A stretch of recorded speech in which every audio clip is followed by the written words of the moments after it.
Bismillahirrahmanirrahim. Assalamualaikum warahmatullahi wabarakatuh. Teman-teman media yang saya hormati, saya ingin menyampaikan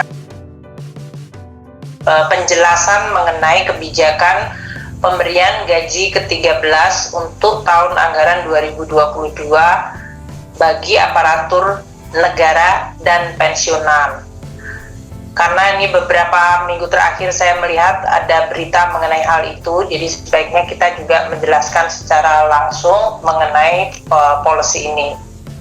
THR dan gaji ke-13 tahun lalu 2021 diberikan kepada seluruh aparatur negara dan pensiunan dengan besarannya adalah gaji pokok, tunjangan keluarga, tunjangan melekat, dan tunjangan jabatan. Jadi perbedaannya adalah pada tunjangan melekat, dan ini diberikan kepada seluruh aparatur negara. Waktu tahun 2020 itu eselon 1 tidak diberikan, jadi hanya eselon 2 ke bawah. Nah, untuk tahun ini seiring dengan pemulihan ekonomi yang makin menguat dan juga adanya penerimaan negara yang cukup baik diakibatkan karena pemulihan ekonomi yang menguat serta adanya kenaikan harga-harga komoditas, maka situasi APBN kita juga mulai berangsur-angsur menjadi lebih baik. Oleh karena itu, Bapak Presiden memutuskan melalui peraturan pemerintah nomor 16 tahun 2022 untuk pembayaran THR dan gaji ke-13 yang kemudian disesuaikan dengan mencerminkan situasi perbaikan pemulihan ekonomi dan juga kesehatan APBN tersebut. THR dan gaji ke-13 diberikan untuk THR tentu saja 10 hari sebelum Hari Raya Idul Fitri.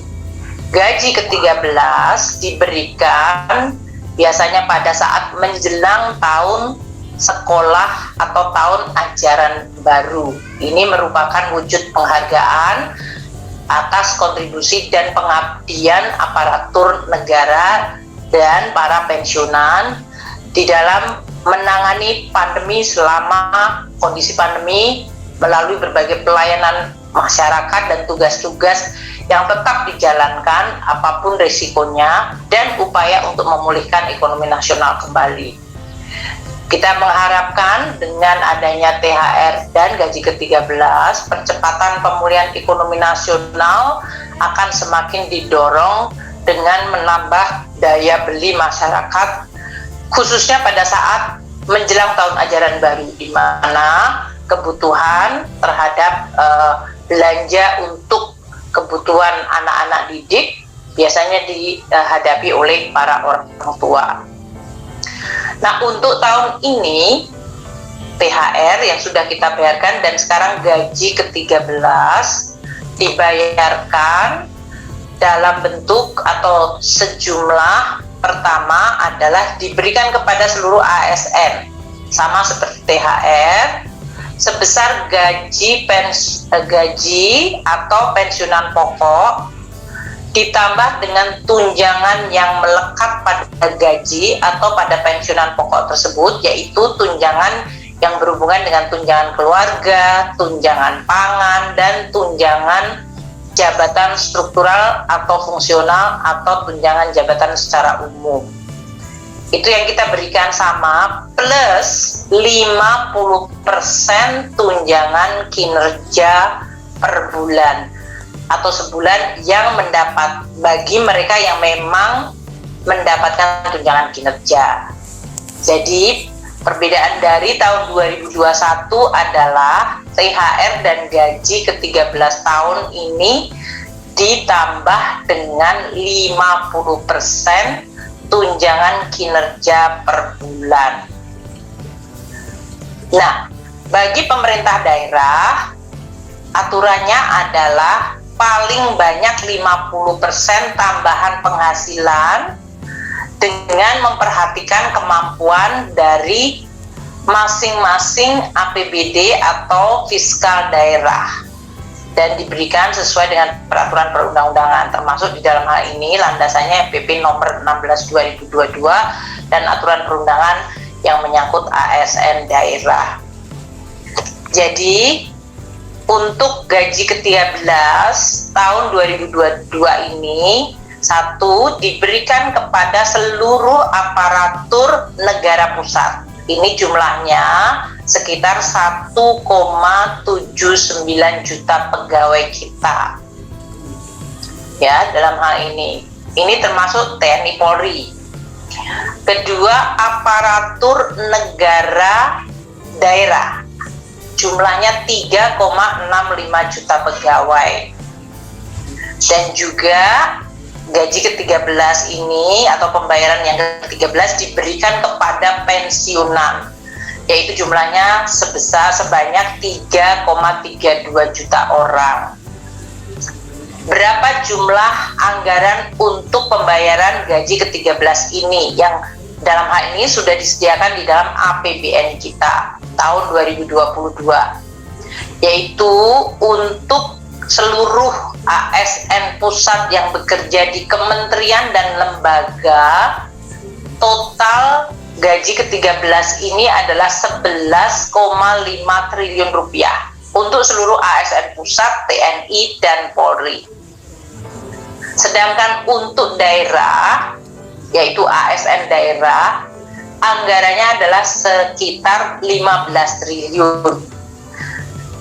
Dan ini dapat ditambahkan dari APBD tahun anggaran 2022 sesuai kemampuan fiskal dari pemerintah daerah masing-masing. Anggaran yang berasal untuk gaji ke-13 juga berasal dari pos bendara umum negara atau BUN sebesar 9 triliun untuk para pensiunan. Jadi totalnya adalah 11,5 triliun berasal dari belanja atau anggaran di KL masing-masing.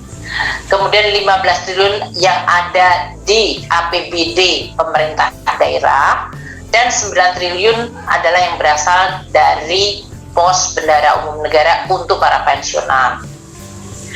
Nah, gaji ke-13 ini sudah mulai dapat dicairkan pada bulan Juli 2022,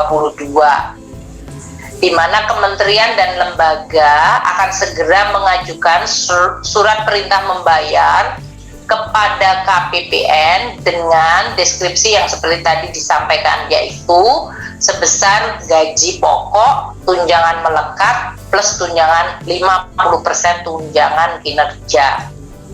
Dan ini akan mulai tanggal 24 Juni yang lalu sudah bisa mengajukan SPN, dan kemudian KPPN akan mencairkan pada awal Juli sesuai dengan mekanisme yang berlaku.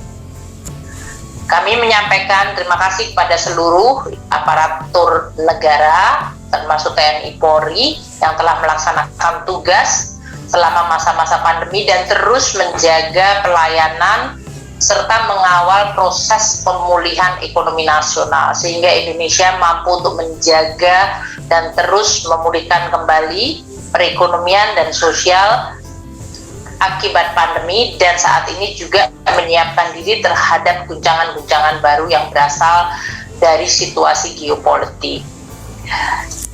Demikian yang bisa saya sampaikan kepada seluruh teman-teman media untuk bisa kemudian menjadi referensi terhadap pemberitaan terkait gaji ke-13, yaitu masa pembayarannya, besarannya, dan siapa yang mendapatkannya dalam hal ini, serta berapa jumlah anggaran yang dialokasikan untuk pembayaran gaji ke-13 yang akan dimulai pembayarannya pada tanggal 1 Juli yang akan datang. Demikian Bu Puspa yang bisa saya sampaikan kepada teman-teman media. Terima kasih atas liputannya, semoga bermanfaat. Wassalamualaikum warahmatullahi wabarakatuh.